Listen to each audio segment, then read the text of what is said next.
Welcome to Cost Saver Conversations. I'm Angela, and I ask the practical questions so you can quickly understand what matters. Today, I'm joined by Assad. Hi, Angela. We are unpacking UK planning permission in 2026, permitted development, hidden costs, and your real odds of approval today, and tying it back to the wider cost saver ecosystem, including tools like Planning Permission Checker, PD plus costs, so you can turn insights into action quickly. Just a heads up before we dive in, we are your synthetic hosts. We are great with numbers, but as AI, we can sometimes be confidently wrong.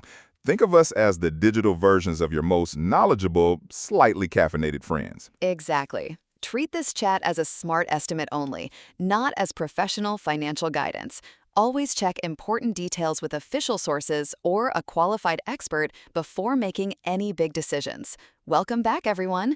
Today we are getting into something that honestly I think fills most homeowners with a kind of quiet dread: planning permission. Assad, you deal with this stuff all the time. Is it as bad as people think? I mean, look, it's one of those things where on the surface, it seems like it should be straightforward, right?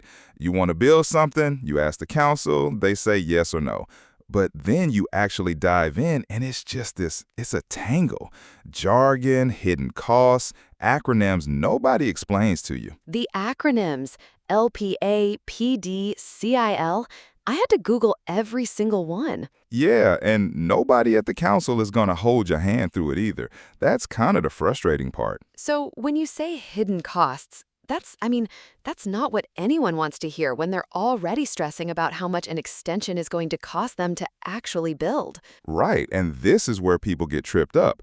There's this headline figure that floats around. Around 9 in 10 householder planning applications get approved each year, which sounds great. It does. I'd heard that and thought, oh, well, my odds are pretty good then. Yeah, but that top line number hides a much messier reality because applicants who go in blind, no proper research, no feasibility check, they often waste $3,000 to $8,000 on architects, surveys, revised drawings, stuff that could have been avoided if they just done a bit more digging up front. Wait, 3,000 to 8,000 just wasted? Just wasted. And the core problem is that planning has three moving parts that most people kind of smush together. There's what you're legally allowed to do without permission, there's what you must apply for, and then there's what your specific council is likely to say yes to. Getting those three straight before you spend money, that's the single biggest saving you can make. Okay, so it's not a simple yes or no thing. There are layers. Which brings us to, and I keep hearing this term, permitted development, PD. What actually is it? So PD is basically the government shortcut. It's a set of rights that lets certain building works go ahead without a full planning application, as long as you stay within strict size, height, and material limits. And for homeowners, this is where a lot of the value sits. Because if your project fits within PD, you save the application fee, you save months of waiting, and you dodge the risk of refusal entirely. That sounds amazing. It does, but, and there's always a but, Of course there is. PD rights are riddled with conditions. First off, they apply to houses, not flats. They can be stripped away by something called an Article 4 direction, which is common in conservation areas, or by conditions attached to when your house was originally built. And even when they do apply, the limits are unforgiving, like to the millimeter. To the millimeter. Okay. So what kind of projects actually fall under PD? Give me the sort of common ones. Sure. So, single-story rear extensions, up to 4 meters deep on a detached house, or 3 meters on a semi or terrace, loft conversions up to 50 cubic meters on a detached or semi, 40 on a terrace, provided they don't extend beyond the front roof slope, outbuildings and garden rooms, single-story, under 2.5 meters at the eaves if you're within 2 meters of the boundary, and they can't cover more than half your garden. Right? Porches, up to 3 square meters floor area, 3 meters high, at least 2 meters from any road boundary. Even solar panels, though there are conservation area restrictions and they can't project more than 200 millimeters from the roof surface. Okay, so there's actually quite a lot you can do. But you mentioned something, a lawful development certificate. What's that about? Yeah, this is important. Even if you tick every PD box, it's not automatic proof that your works are allowed. You should apply for a lawful development certificate, which formally confirms everything's within PD. It costs a fraction of a full application, and it gives you legal protection when you eventually sell the house. Without it, it's kind of just your word against, well, anyone's. Does that make sense? It does, yeah. It's like getting a receipt for something you're already entitled to. That's a good way of putting it, actually. So, what about, if my house is in a conservation area, or it's listed, or it's in a national park, PD is basically out the window. Pretty much. Assume your PD rights are severely restricted or removed entirely. You cannot rely on generic guidance. You have to check your specific address on your council's map. And those Article 4 directions I mentioned, they're the quiet trap.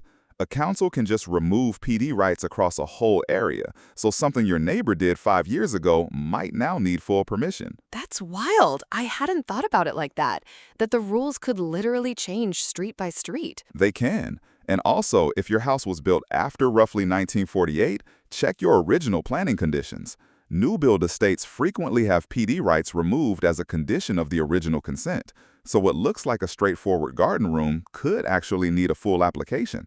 Okay. So let's talk money, because you said the $258 application fee is basically, what did you call it? A red herring. I mean, it's maybe 5 to 10% of what you'll actually spend to get to a submitted approvable application. 5 to 10%. So the actual number is? Significantly more. So beyond that 258, you've got architect fees, $1,500 to $5,000 for design drawings depending on complexity and where you are. Measured survey of your existing property, that's $400 to $900. Structural engineer, if you're touching load-bearing walls, and most extensions do, that's another $500 to $1,500. We're already well into the thousands. And we're not done. Planning consultant fees if your project is contentious, $800 to £2,500. Specialist reports, bat surveys, tree surveys, flood risk assessments, each one can be $400 to £1,200. Building regulations is a completely separate process from planning. That's another $500 to $1,000 in council fees. And then party wall agreements if you share a wall with a neighbor, surveyor fees can hit $1,000 to $2,000 per neighbor if things get awkward. Per neighbor? Per neighbor. And there's Community Infrastructure Levy, CIL, which is rare for smaller extensions but can be a nasty surprise when it does apply. Oh, and if your first application is refused, you pay your architect again for amended drawings.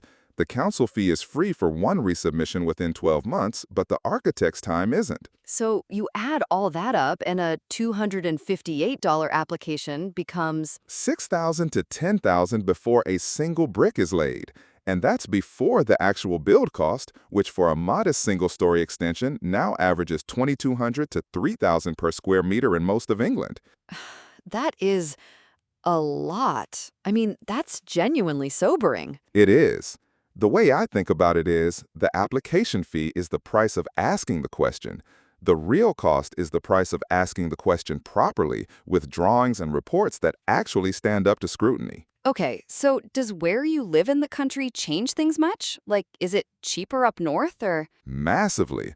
London and the Southeast have higher professional fees, tighter conservation constraints, slower decision times. The North, Midlands, Wales, generally quicker and cheaper, though rural councils can be surprisingly strict about landscape impact. It's not a simple north-south thing. You mentioned a case study, Sarah in Bristol? Yeah, so Sarah wanted a 4-meter, single-story rear extension on a Victorian terrace.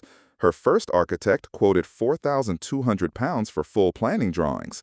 But the property sat inside a conservation area with an Article 4 direction removing PD rights, so she paid £150 for pre-application advice from the council. And what came back?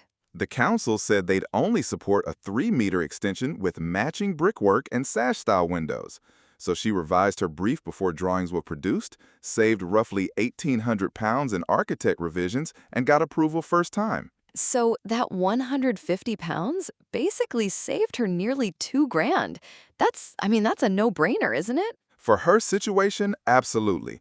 Though I should say, pre-app isn't always worth it. For a textbook extension in a suburban area with clear precedent, it's often skippable.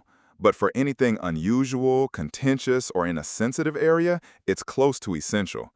The written response isn't binding, but a positive pre-app is a strong signal. Okay, so let's go back to the odds thing, because you said that 90% figure is misleading. What actually determines whether you get approved? 5 things, basically. First, project type.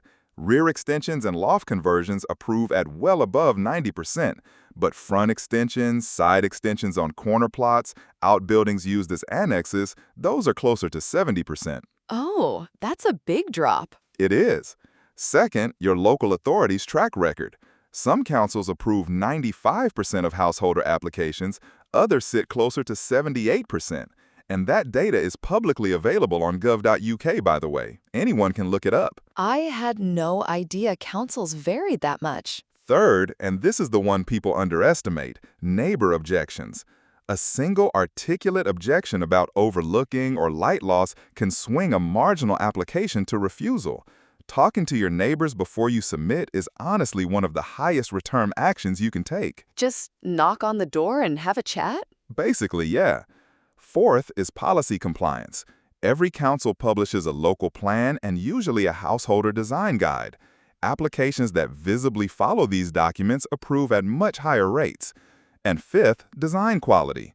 Councils will admit off the record that a well-presented application with good drawings and thoughtful materials fares better than a rushed one, even for identical works. It's almost like a job interview for your house. that's yeah, that's not bad actually. And here's a pro tip. Before you apply, spend an hour on your council's planning portal searching for approved applications on your street. Precedent is powerful. If 3 similar extensions were approved within 200 meters in the last 2 years, your odds are excellent. Oh, that's actually reassuring. Okay, so we've covered the costs, the odds, PD rights. What are the mistakes that trip people up most? Like the ones you see again and again? Oh, where do I start? Number 1 is assuming PD applies without checking for Article 4 directions or original planning conditions. Number 2, submitting drawings that are technically accurate but have no context. They don't show neighboring properties, they look weak. Ignoring the council's design guide and then being surprised when the officer cites it. Not talking to neighbors, underscoping survey work, so you have to resubmit when the council spots a missing tree or bat risk, confusing planning permission with building regulations. They're two completely separate approvals with separate fees. Not getting a lawful development certificate on PD works, choosing the cheapest architect and then paying more in revisions than a mid-priced one would have cost in the first place. Huh, fair enough. The old buy cheap, buy twice thing. Exactly. And 2 more, missing the seal declaration, which can actually invalidate the permission entirely, and assuming approval is permanent. Most permissions expire after 3 years if works haven't started. If you can't start in time, you have to reapply, and policy may have shifted against you. Wait, really? It just expires? Gone. You're back to square one. Okay. So for someone listening to this thinking, right, I want to do an extension, where do I actually start? What's the sort of first things first framework? So rather than jumping straight to do I need permission, start broader. First question, what am I actually trying to achieve in terms of space and lifestyle, not what building type? Then, what's my realistic total budget, including all those hidden costs we talked about, plus a 15% contingency? 15% contingency. Noted. Then, does any version of this fall within permitted development? If not, what's the approval rate at my council for this type of work? What does their design guide say? Have I looked at approved applications nearby? Have I talked to my neighbors? What happens if it's refused? Can I afford a resubmission or appeal? Right. And then the big one, the question most homeowners never ask, is there a simpler, PD-compliant version of the project that gets me 80% of what I want at 40% of the cost and hassle? That's the one, isn't it? A slightly smaller extension that avoids all that planning stress could actually be the smarter move. It really can. Faster, cheaper, less stress. And if you want to actually get moving, here's the shortest path. Spend 15 minutes on your council's planning portal, search recent applications on your postcode. 10 minutes checking the government's PD guidance for your project type. Then run a quick feasibility check with your rough dimensions. If PD looks marginal, note down 2 questions for pre-application, and only then, book a call with an architect armed with a clear brief and a realistic budget. I love that you flipped the order, because most people hire the architect first and then discover all the constraints at their own expense, right? That's exactly what happens, and it's where so much of that $3,000 to $8,000 in waste comes from. All right, so quick recap for everyone. 1. Check your PD rights properly, including Article 4 directions and any original planning conditions on your property. 2. Budget for the real costs, not just the $258 fee. We're talking potentially $6,000 to $10,000 before building starts. 3. Look up your council's actual approval rates and search for precedent on your street. 4. Talk to your neighbors before you submit anything. And 5. Always ask yourself whether a simpler, PD-compliant version gets you most of what you want without the headache. Have I got that right, Assad? That's spot on. Do the feasibility work first. It's not glamorous, but it is genuinely the single best thing you can do before spending money on drawings. Brilliant. Thanks, Assad.